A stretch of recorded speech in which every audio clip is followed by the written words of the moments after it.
Okay, well, good afternoon. My name is Corey Hall, and I'm very privileged to be speaking at the Becker's meeting this year. Unfortunately, I was not able to be there in person, but I was able to speak on this topic last year, and Mizuho asked me to come back and speak again this year. So this year, we're going to be talking about integrating orthopedics and spine procedures into your multi-specialty ASC.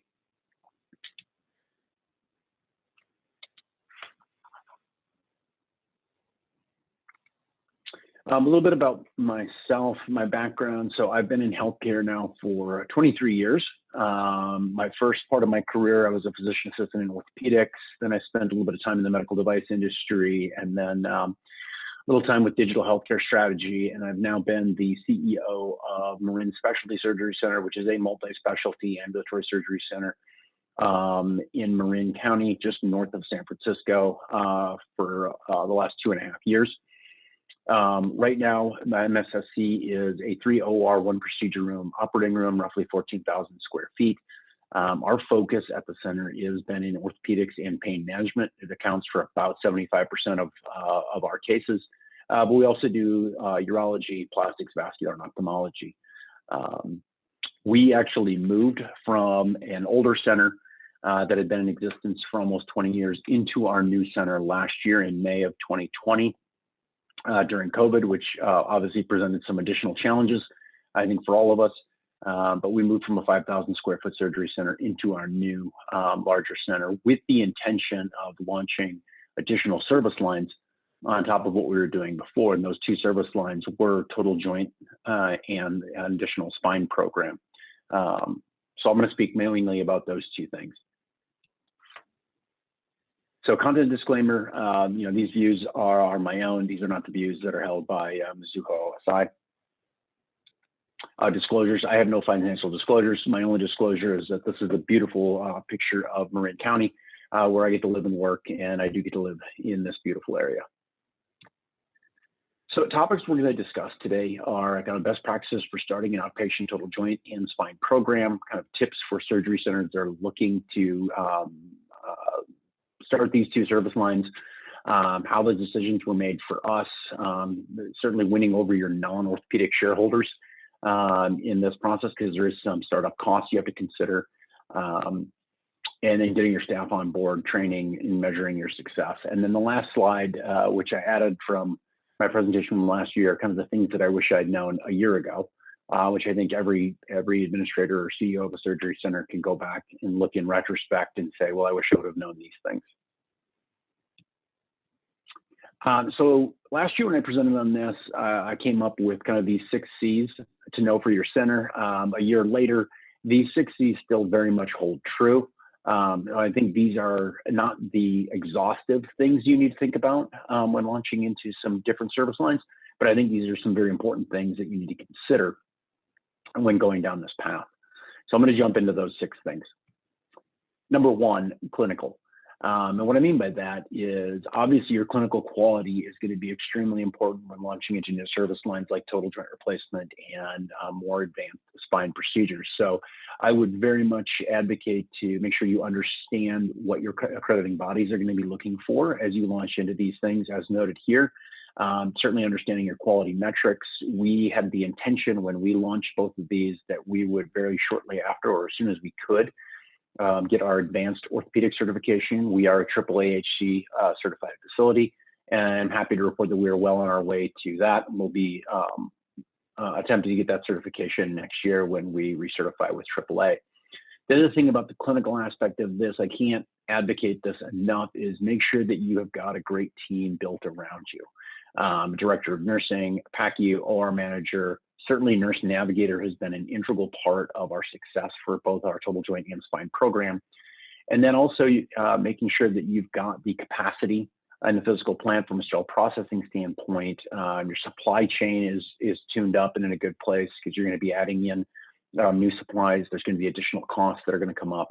And then last but not least, 23-hour stay staff.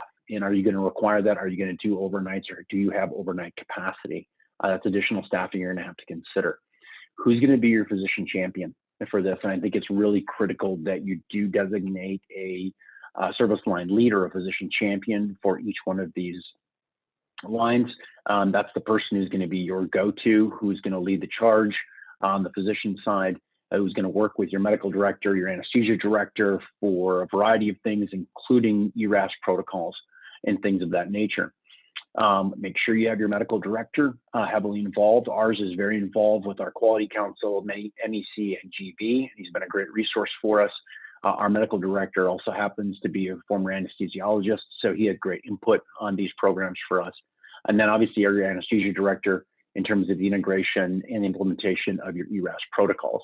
And then last but not least, if you're adding in a new service line, how does that going to layer into your current block schedule and your current OR efficiency? Costs, and this is a big part of it.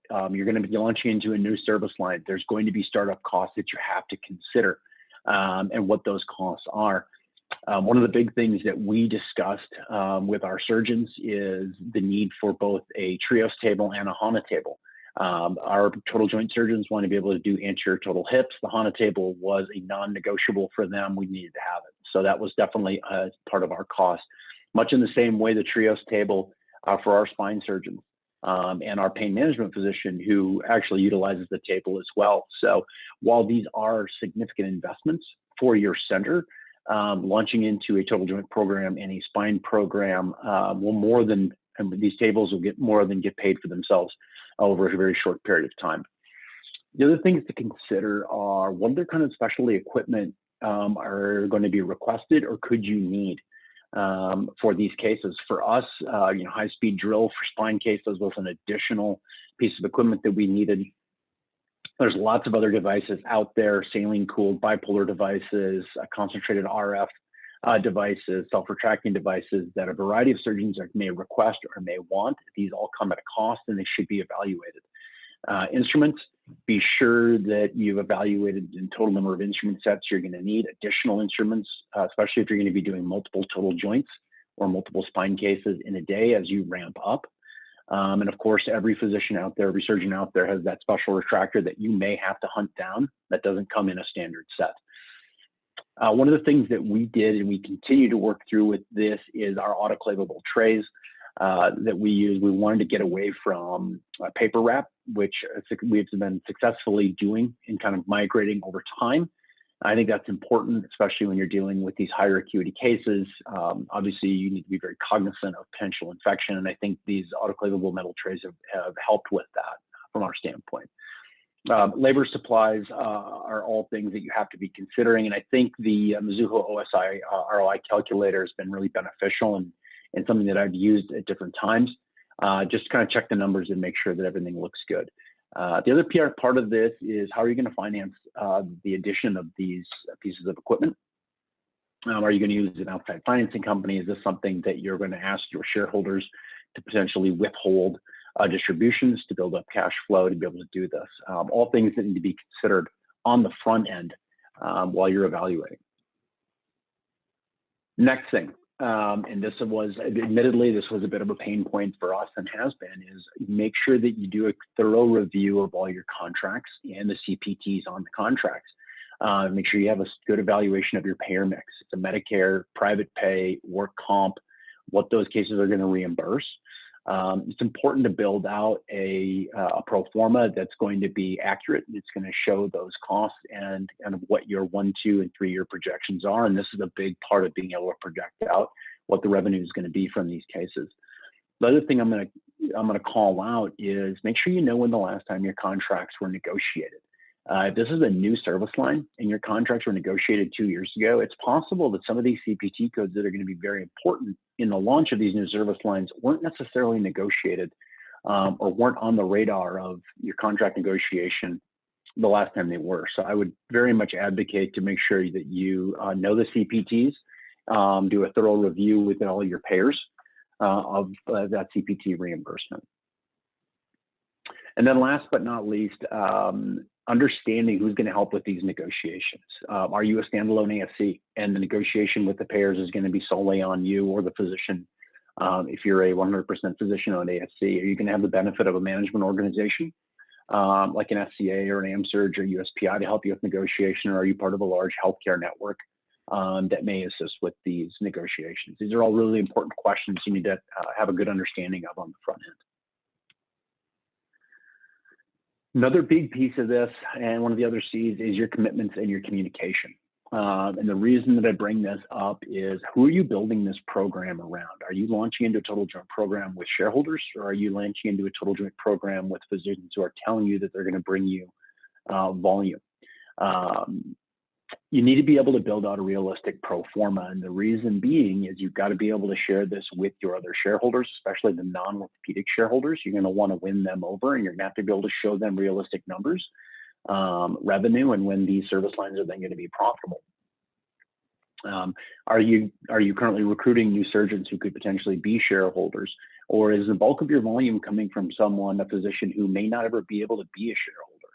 A lot of these questions should be answered as you're evaluating how much upfront cost you want to spend, what's your risk tolerance for spending a good chunk of money to launch these service lines.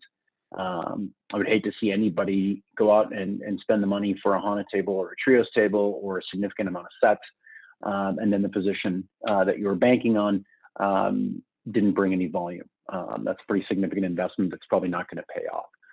The other part of the communication piece, again, keep your physicians, particularly your shareholders, in the loop as you develop these service lines, and bring in your staff early and often. Communicate, communicate, communicate. Get their buy-in, make sure you have training set up with them. Lots of dry runs on the front end before the first cases, so that the staff is comfortable with how these cases are going to go, particularly as you add newer, higher acuity cases that are going to have an increase in complexity, maybe compared to the other cases that you're currently doing. Competition. As you do your assessment and you're evaluating bringing on either one of these service lines, it's important that you need to know what the ASC geography is in your area. Are you an ASC that's going to be bringing these procedures and no other ASCs are doing this? It's a good opportunity for you. Are there multiple other ASCs in your area that are already doing this? So you've got pretty stiff competition, and they've got great programs already built out. We have multiple ASCs around us, and there are several that currently have really good outpatient total joint and spine programs. So we knew that going in that was going to be a challenge, and we needed to make sure we had extremely high clinical quality and developed a really good product. The other thing is, do you have any affiliations with the care delivery organizations in your area? If you do, is this going to be a source of pain, or are you going to be a partner to that care delivery organization? And what I mean by that is, if you're an ASC that's going to be launching a total joint service line, are you pulling revenue and pulling patients out of the local hospital? And that becomes a source of contention in your area and in your market. So I think it's important that you understand all these things, especially when there's a big migration of higher acuity cases to the ASC. It's important to know how you fit in to your local market.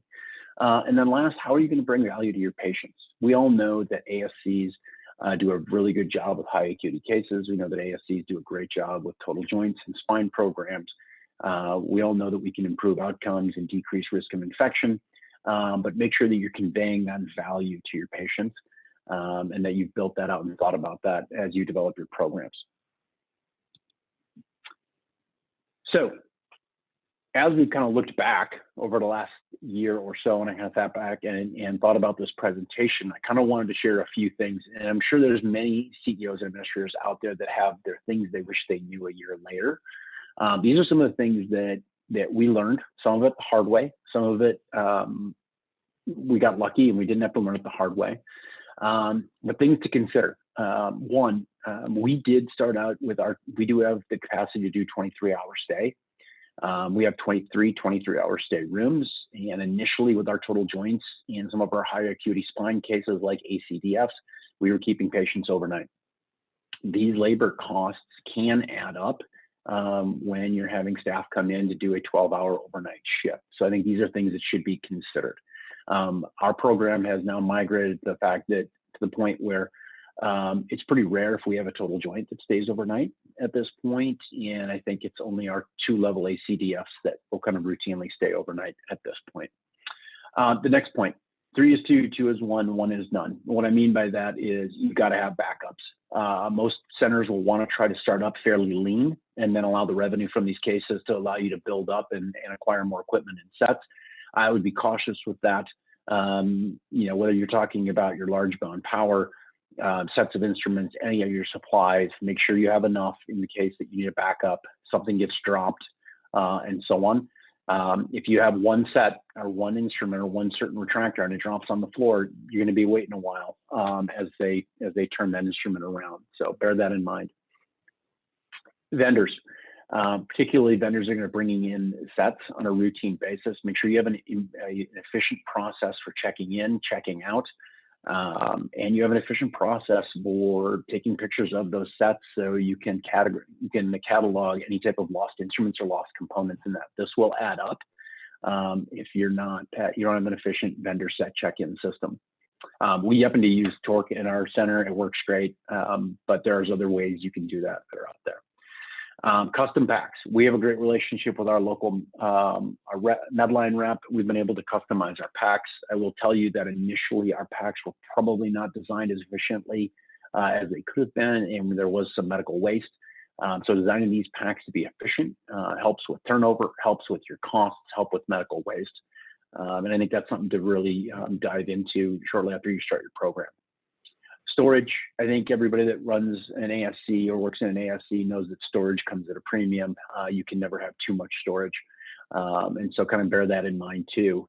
These sets that are going to be brought in, these sets that you are going to have to acquire, take up room, take up space. You can obviously see in the top right corner, this is our sterile storage area, and these sets do take up some room.